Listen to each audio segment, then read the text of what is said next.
My name is Ngwi-Menyi Taka, and today we are stepping into a conversation that is deeply personal, deeply cultural, and deeply misunderstood.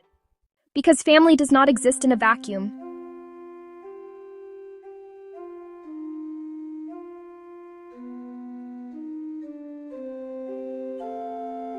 And while culture can be a source of strength, identity, and belonging, it can also blur boundaries when pain is left unexamined.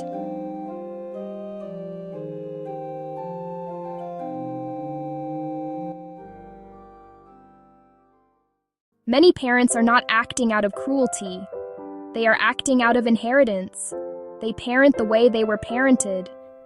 They love the way love was modeled to them. They protect in the only way they know how. In some cultures, silence is survival. In others, loyalty is demanded. In others, elders are never questioned, and children are expected to absorb emotional weight without complaint. None of this begins with harm. But harm can still happen. Culture often teaches us that family must come before self, that endurance is virtue, that boundaries are disrespect. So when conflict enters a family, children are pulled in, not intentionally, but inevitably.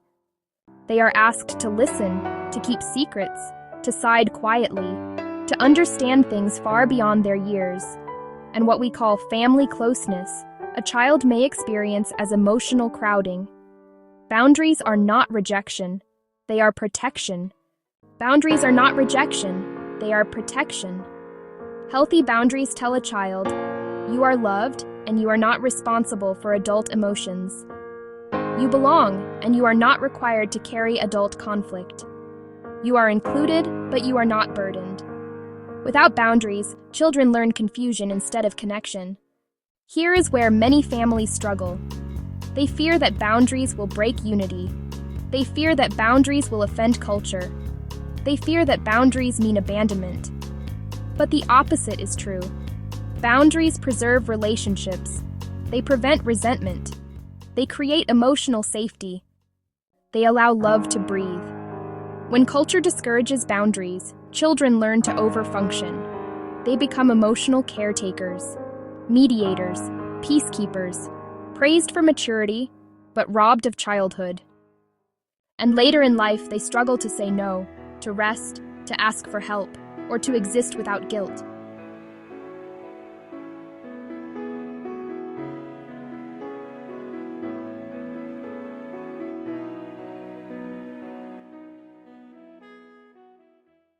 Honoring culture does not mean repeating harm. Honoring family does not mean sacrificing a child's emotional health. We can respect tradition and evolve. We can preserve family bonds and protect children. Growth does not erase culture, it refines it.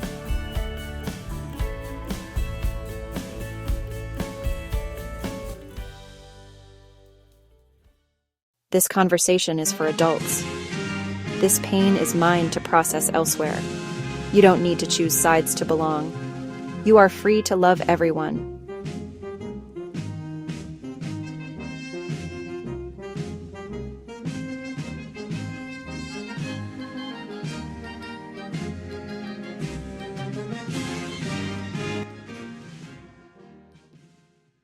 Children thrive where love has structure, where care has limits, where culture meets compassion.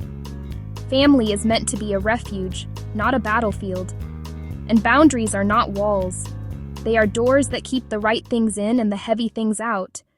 If this episode stirred something in you about your upbringing, your culture, or your parenting, stay with us. Because healing families begins with understanding.